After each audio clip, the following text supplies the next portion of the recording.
उत्पत्ति का ग्रंथ 50वां अध्याय का मनन। 50वां अध्याय में 26 वचन लिखल गल बाटे। 26 वचन का जानकारी यूसुफ का पिता याकूब मर गिना और यूसुफ उबैद के जौन उनकर सेवक रहना आज्ञा देना कि हमरे पिता के लोथ में सुगंध द्रव्य भर, हमरे पिता के शरीर में सुगंध द्रव्य भर। तब वैद लो इस्राएल का शरीर में सुगंध द्रव्य भर देना। मिस्र देश में 70 दिन याकूब बदे विलाप करना। पहले का 3 वचन में ये जानकारी मिलला। चौथा वचन से 12वां वचन तक देखे पर यूसुफ और उनकर भाई उनकर पिता याकूब के उनके अंतिम इच्छा के कारण कानान देश में मम्र के पास मकपेला वाला गुफा में दफनावे बदे तैयार रहना। उनके पिता का अंतिम इच्छा के पूरा करे बदे यूसुफ फिरौन के लोगन के द्वारा समाचार भेजत बा। याकूब 147 वर्ष जीवित रहना। याकूब 130 वर्ष में मिस्रैना। याकूब के जौन 130 वर्ष आल भयल तब यूसुफ के 39 वर्ष रहल। ये प्रकार से जब हमके देखे के मिलला तो यूसुफ 17 वर्ष में मिस्र में आना। यूसुफ के मिस्र में आवे के बाद 22 वर्ष के बाद याकूब मिस्र आना। यही बदे वो 130 वर्ष में आए के वो 17 वर्ष का वहाँ पर रहना। यहाँ 17 वर्ष रहे के बाद वो मर गए ना। वो अपन अंतिम इच्छा में वो कहना हम मर जात भाई, हमके मिस्र में मट्टी मत दे। अब 13वां वचन से देखे पर कानान देश में वो उनके सब के लेके जात बा। वो वैसे ही रथ पर सवार होके गए ना।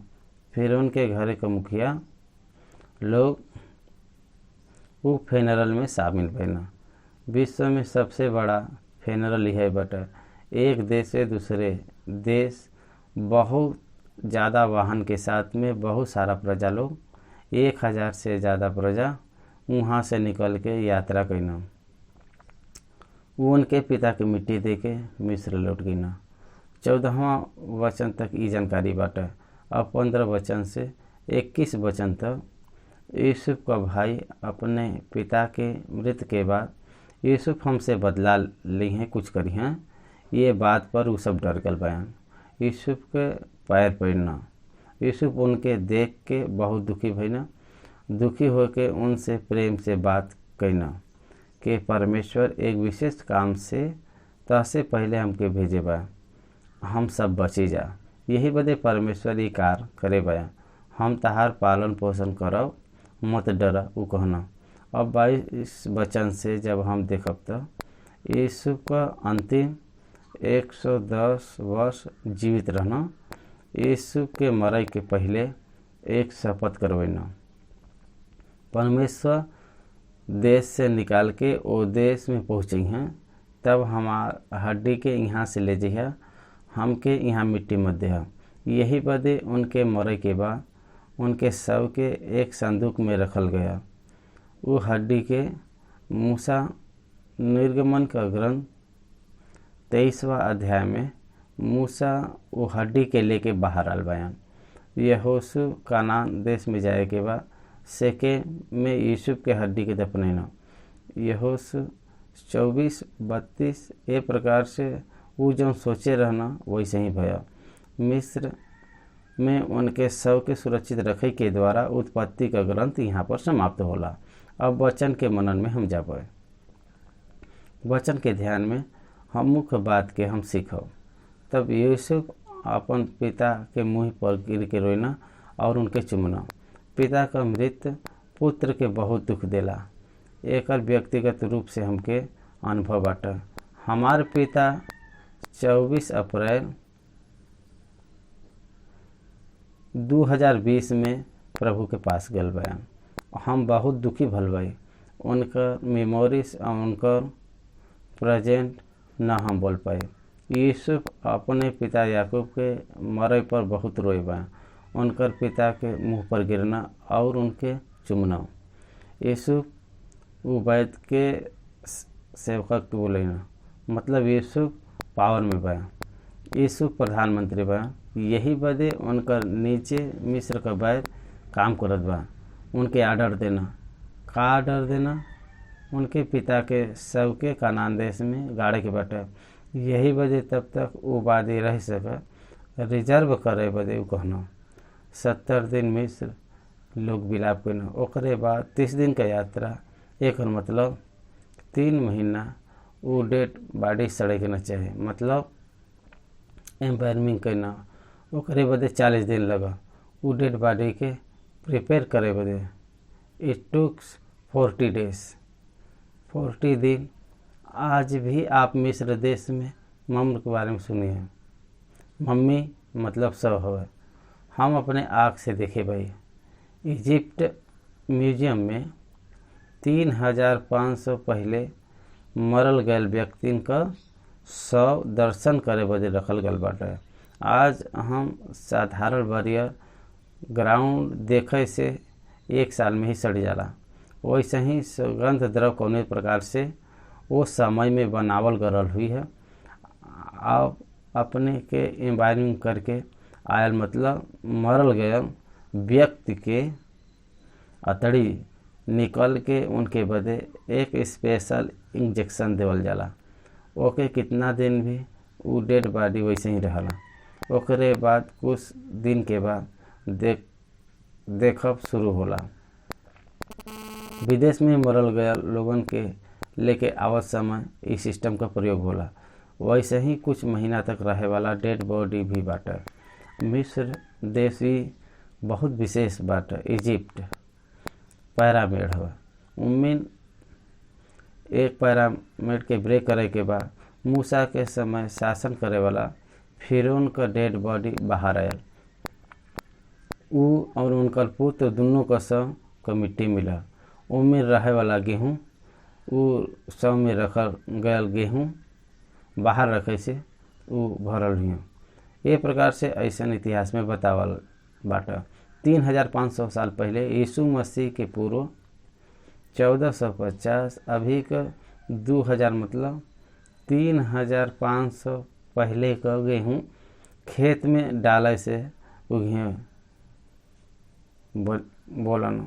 उम्मीद से मूसा उनसे पास है और उनका बड़ा बेटा मर गया। ये प्रकार से निर्गमन का ग्रंथ के आमोदित कर हुए एक ब्रेसलेट बलवंत झुंड उनके ऊपर लिखल गया दिखाई दिले बा।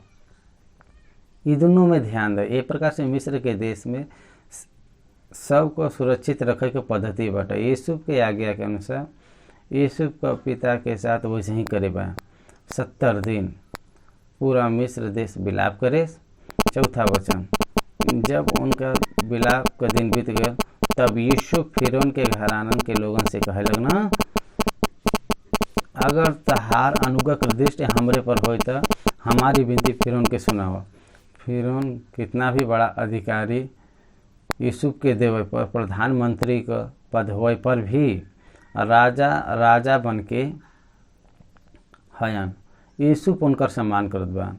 उनके समीप रहे वालन से वो विनती करत बयान कि आप कृपया हमरे पक्ष में फिरौन से विनती कर, हमार पिता मर गल बान, उनके कब्र में रखे के बाटे।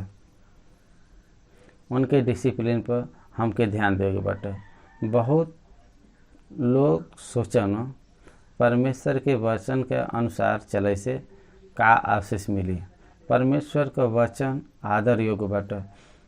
ये अहमियत के बचावे पर आगे का व्यक्ति इम्प्रेस होला। यूसुफ का अधीनता और यूसुफ को दीन मन उनके समीप वालन लोगन से विनती करे के तरीका देखे के बाद फिरौन तुरंत आदेश के जारी केना।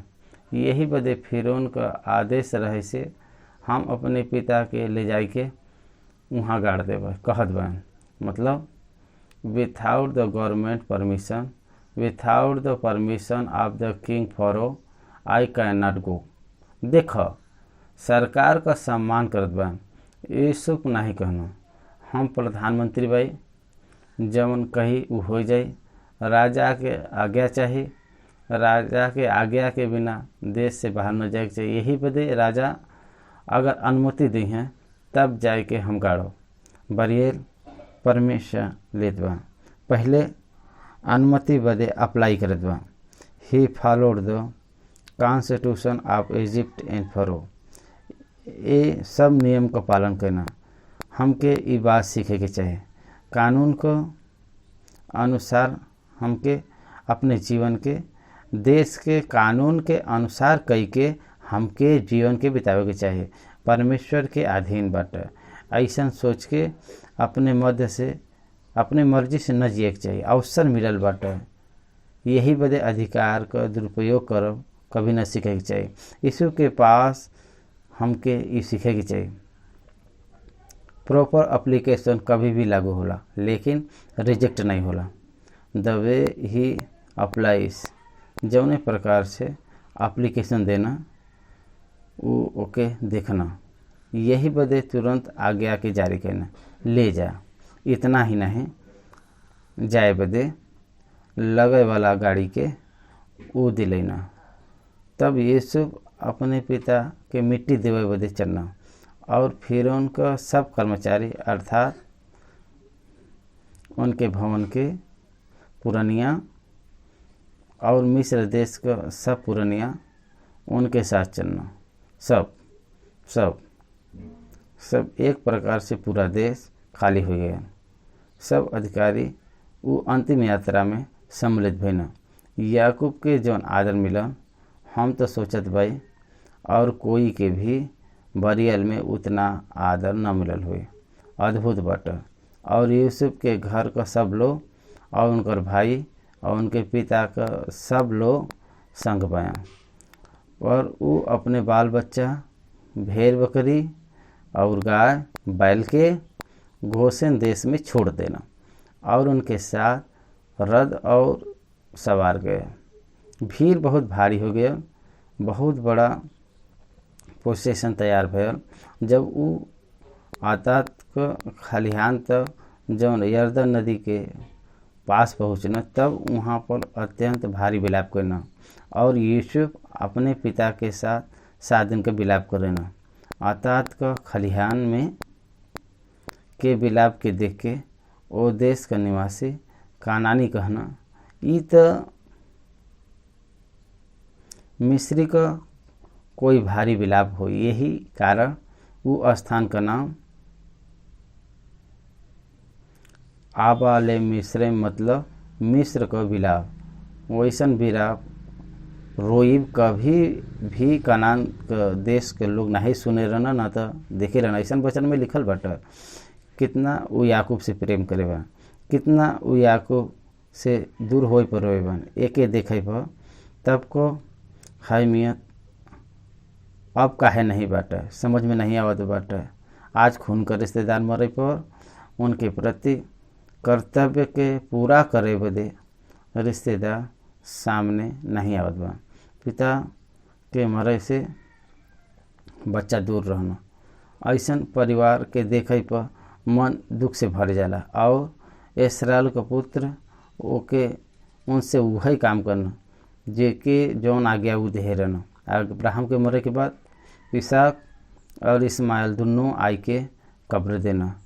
इसहाक के मरे के बाद याकूब और एसाव दोनों साथ में आई के मिट्टी देना। याकूब के मरे के बाद यूसुफ और उनकर भाई लोग मिट्टी देना। देखो भाई साथ मिल के उनके कर्तव्य के पूरा करत बा। इतिहास में दिखाई देत भाई आज तो भाई लोग माता पिता के सबके सामने झगड़ा करन। ई सोचे वाला बात बाटा। 13वां वचन अर्थात वो लोग कनान देश में ले जाए के मकपेला वाला वो भूम वाला गुफा में जन मम्र के सामने बाटा मिट्टी देना जेके इब्राहिम हित्ती एप्रोन के हाथ से ए प्रकार से खरीदे रहना कि वो कब्रस्थान बदे उनका निज भूमि हुआ। ई उत्पत्ति का ग्रंथ देखे के मिलला। ई पत्र लिखवा के ले रहना अपने पिता के मिट्टी दे के यूसुफ अपने भाई और उस सब के समय जन उनके पिता के मिट्टी देवे बदे उनके साथ गढ़ न मिस्र में लौट गए न। फिर उनके सामने सबसे पहले 5 लोग जाए के हम थोड़ा समय रहे बदे यहाँ आल भाई बताए रहना। अब थोड़ा समय कितना समय हो गया, वो मिस्र में जाए के 17 वर्ष भयल। परिवार सब मिल के गई न, मतलब हमके 39 + 17 = 56 वर्ष। तब यीशु के 56 वर्ष यीशु का रहना, 56 वर्ष का यीशु बया।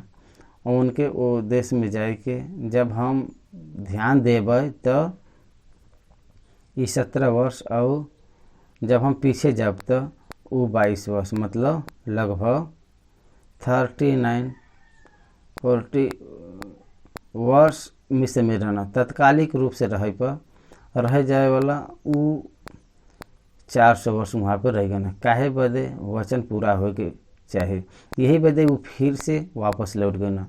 वापस जाए के बाद यूसुफ का भाई डर गए ना।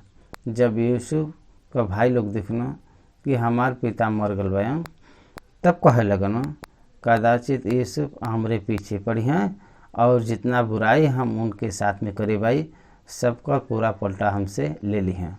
जाए के वो सब विनती करे लगना। यही बदे वो सब यूसुफ के पास उनसे कहलावा भेजना कि तहार पिता मरे से पहले हमके आज्ञा दे रहना। यह दर्शन तो यूसुफ के आ रहा, उनकर माता, उनकर पिता और उनकर भाई उनके दंडवत करत बा। वो दर्शन पूरा होए तो जब हम ध्यान देवे तो राहेल पद्दनाराम से आवत समय एप्रतामा में राहेल के मिट्टी देवल गए। ओकरे बाद कुछ समय याकूब कनान में निवास केना, लेकिन कानान आवे वाला याकूब परमेश्वर के वचन के अनुसार मिस्र गए न। तब उनकर माता नहीं रहने, फिर भी वो दर्शन जौन बाटे सब उनके दंडवत करत बान, सब लोग उनके दंडवत करत बान। ई पूरा भया।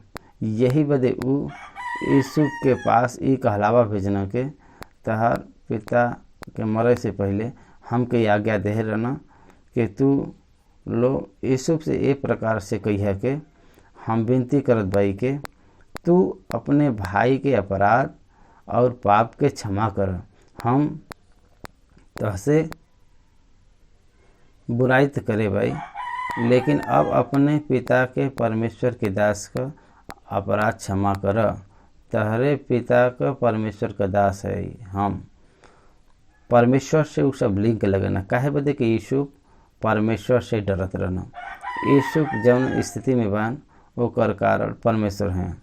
यूसुफ जाना न, यही बदे लोग कहत बा तहरे पिता का परमेश्वर का दास हम है। देखत बा का इजराइल बहुत बुद्धिमान बा, उहे नहीं, लेकिन अभी भी वो जाति बुद्धिमान जाति बाटे। हमार पिता आपका दास ऐसा नहीं बताएं, वही प्रकार से हमरे पिता का परमेश्वर का दास हम है ऐसा वो बतावत बा। ध्यान दो कितना अद्भुत रीत से बात करत बा। यही बदे पिता हमरे अपराध के क्षमा करे बदे कहना। अब का कह सकना यूसुफ, आप कुछ भी नहीं बोल सकना। पिता की उपस्थिति में ये बात आल बाटा। यूसुफ जान गई ना, वो अगर सच बताए लगल हुई है तो याकूब के अंतिम दिन में याकूब के साथ हमार परिस्थिति का हो। ये प्रकार से ऐसा विचार करे हुए ऐसा लगत बाटा। भाई एक समय में उनसे द्वेष कर रहना, वो गड्ढा में उनके डाल दे रहना, इस्माइली के बेच दे रहना। उनके दुख का कारण भाई बनल बा। ऐसा लोग क्षमा करे बदे कहीं तो वो तुरंत क्षमा कईना। ई मसीह का मन हो। हमरे पास आवे वालन के हम कभी भी ठुकराइब न। ऐसा यीशु मसीह कहे बा। यीशु अपने पास आवे वालन भाई के नहीं ठुकरेना, उनसे प्रेम करना, उनकर पालन पोषण करना, उनके अपराध के भूल गना, कौनो भी बात के स्मरण नहीं रखना, वो प्रेम से बात करना। यीशु कहना अदपि तू लोग हमरे बदे बुराई का विचार कर रहा, लेकिन परमेश्वर वही बात में भलाई का विचार करना। परमेश्वर हमेशा सब भलाई बदे करना। अल्टीमेट क्लोज दलाई ऊपर से बुरा होत बा अइसन लगई पर उनकर मुँह भलाई बाटे। यही बदे परमेश्वर भलाई बदे ई सब होवे देना। तू जौन कुछ भी करे बा ओसे मत डरा, परमेश्वर ओके भलाई करे बा और ऊ प्रकार से गड्ढा में न डाले से न बेचे से प्रधानमंत्री ऊ बन जातन का केवल पिता के झुंड के चराई के कानान में रहत रहना। वैसे ही समय में उनका पायल गयल आदर और उनका राज अधिकार इतना महान बाटा। यही बदे दूसरन के द्वारा करल गयल बुराई के बारे में हमके सोचे के न चाहे। ये बुराई के परमेश्वर आदर और ऊंचाई में बदलना। यही बदे यीशु उनके क्षमा करना।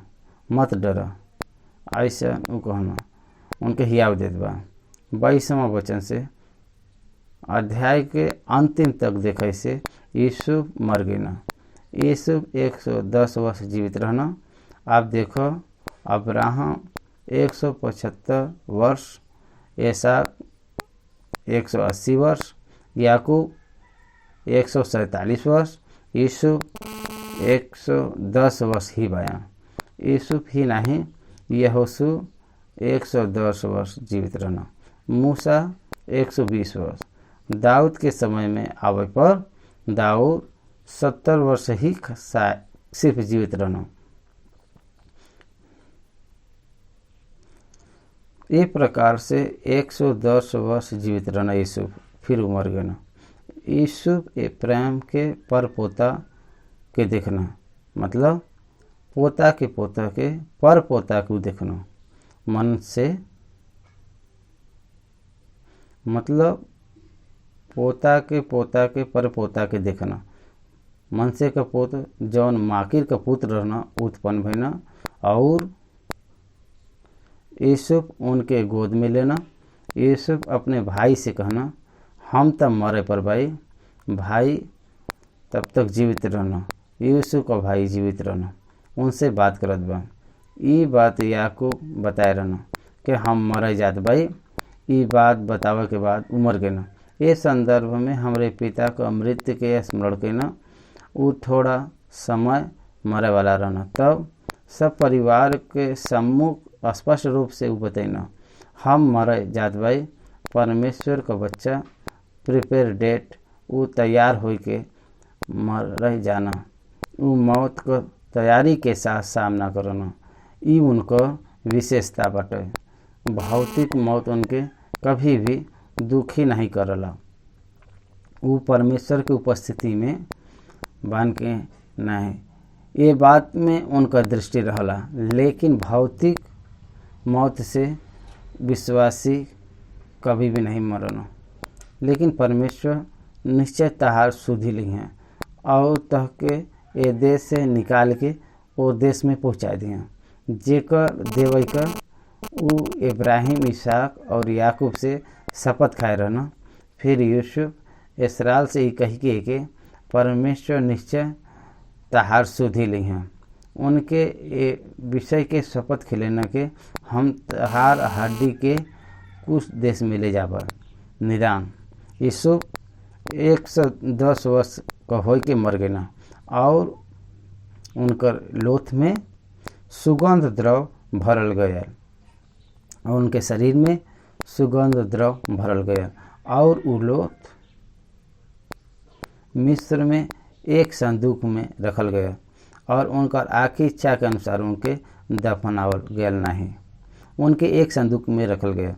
हम मिस्र देश में म्यूजियम में शव के पेटी के देखे हुए, उस शव पेटी के ऊपर मरे वालन के मुंह के चित्र के छेदल जाला। काहे बदे को फिर से उठ के उनकर मुंह देखिए। रिजरेक्शन का प्रति उनकर विश्वास बाटे। उम्मीद रखे गयल वाला फिर से जीवित हुई हैं। ये प्रकार से वैसा विश्वास करो ना। वो शरीर मिट्टी में मिले से कैसे आई, यही बदे वो बॉडी के वो पेटी में रहे से पुनरुत्थान में उठ के वो अपने मुख के देखी हैं, ए उद्देश्य रखना। ए प्रकार से मिस्र में लिखल बाटे। भाई और बहन लोग एक संदूक में रखना। निर्गमन ग्रंथ 13वां अध्याय में मूसा जब कनान जात रहना तब उनके हड्डी के लेके आना। ओकरे बाद वो हड्डी के यहोशू सेके में लिया के मिट्टी देना। एक यहोशू ग्रंथ 24वां अध्याय 32 में गवाही देते बाटे। उनके विश्वास के दशा में अंतिम स्थिति में यीशु बात कर समय कहे बा हम कानान देश में आई, यही बदे वो हड्डी के कानान में ले जाइए। क्या याद दिलावत बार? Resurrection. Resurrection is the theme of Bible, hope of the believer. विश्वासी पुनरुत्थान होए के विश्वासी जियला। यही बदे पहला थिस्सलुनीकियों 4:13 से 18 तक में पौलुस बताए बयान। ई बात से एक दूसरे के सांत्वना था। प्रभु यीशु मसीह मृतक में से जी उठल बा, ये हम विश्वास करत बाई था। वही प्रकार से यीशु मसीह में हमारे वाला पहले जी उठी हैं।